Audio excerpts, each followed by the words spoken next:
Please stand for our morning pledges.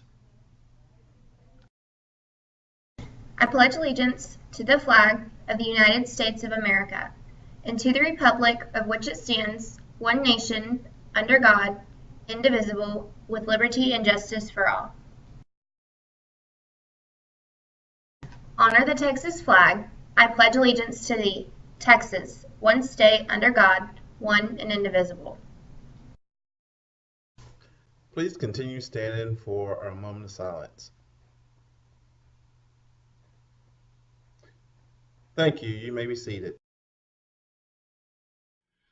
Good morning, guys.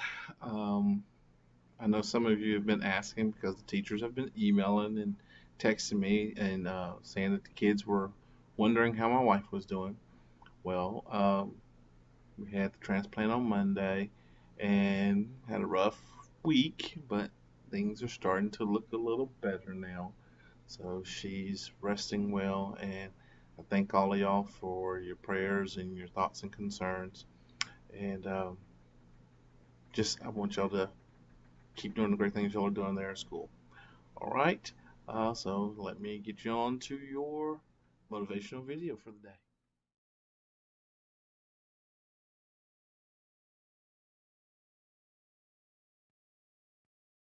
I think the best advice that I could give you on success is to know that success is merely the hangover of failure, and that failure is an essential ingredient in creating a learning atmosphere for you so that you can accrue those learnings, those small incremental steps of failure, and collect enough learning so that you can arrive at success, right?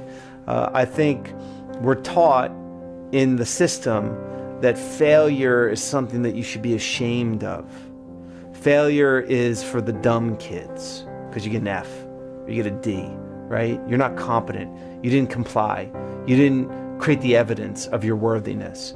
And I could tell you as someone who's successful, right, both financially and from a wealth creation point of view, but more importantly, a wealth that matters, failure isn't as simple as an F. And it's not always, like failure could be very gray, right? And being able to discern what you might arrive at an event or in your life where you think that, wow, I've succeeded. And you're getting the affirmation from all these outside forces. But if it's not aligned authentically to who and what you are, it could very much feel like failure. Being an actor is the first thing that I remember wanting to do in life. I remember at 14, 15 years old, watching some classic films, spending months and months watching all the great classics, all the great performers of the past, and being so incredibly inspired by them and saying to myself, one day I want to come close to doing something that good. So I think that thirst or that drive to just achieve what I believe is something as good as, those heroes that I have is what continues to make me want to do this. So first of all, it's different for everybody, right? But what I would say hustle is to me is that when you have passion around something, that you are squeezing every last bit of the juice out of the orange, right? To me, hustle is maximizing the energy you're putting into somebody. I'm blown away by people saying that they're hustling and they want to achieve these great things and then their actions don't match. It's like saying you really want to lose weight while eating a Big Mac, right? So to me, hustle would be putting all your effort into achieving the goal at hand. And for me, that means making every minute count.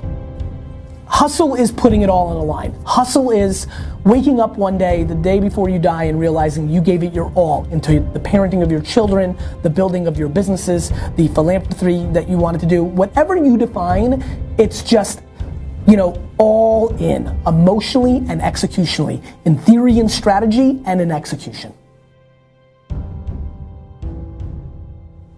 Man, it took execution, time after time after time, you know what I'm saying? Proper execution in many different areas, and consistency. It took resilience, and you just have to show up and show out. so often. Right on. Time after time, you gotta wake up and you gotta drive. You gotta be driven to go get something done now. You know what I'm saying? And you, I mean, for real, and it's a gamble sometimes. You gotta really, you gotta be forward thinking, ahead of the curve when it comes time to make certain decisions. And you gotta be willing to stand on your beliefs. Because a lot of times you're the only one who can see it. You dig? And other people, they don't see it really, but you gotta really believe in what you got inside of you that's telling you and driving you to a certain goal for something. I can dig. Yeah. I'm telling you that, look, you can't activate life. You can't begin to experience life in the way you want to experience. You can't have it. You can't be it. You can't do it until you activate it.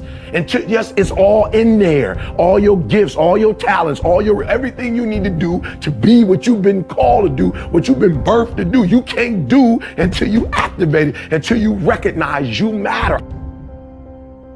If you are struggling with just buckling down and putting these positive habits into place, getting really disciplined about your study. When you're studying, what's cool is that you can set up the environment however you want.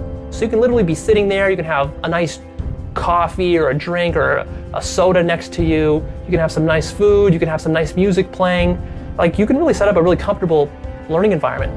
And then there, sitting reading a book or jotting some notes or watching a video that you've been told to watch or doing some math problems, if you slow yourself down, you just get conscious about the fact that, oh, this is actually a cool, comfortable environment scenario that I'm sitting in.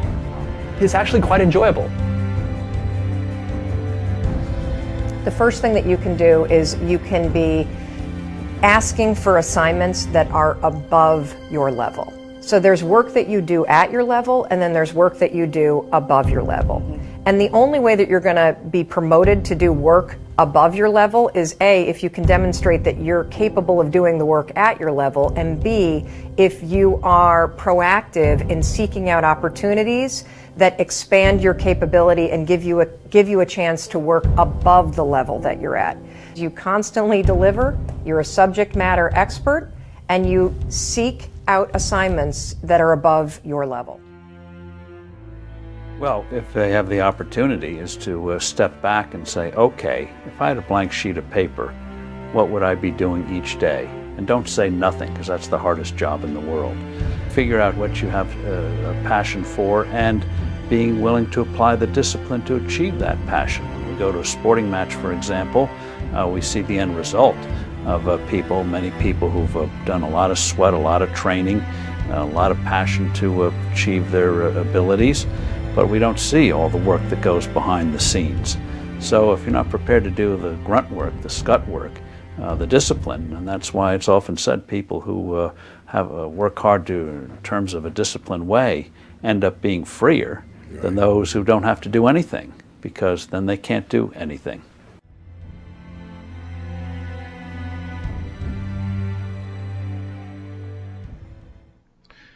As always, guys, make it a great day or not.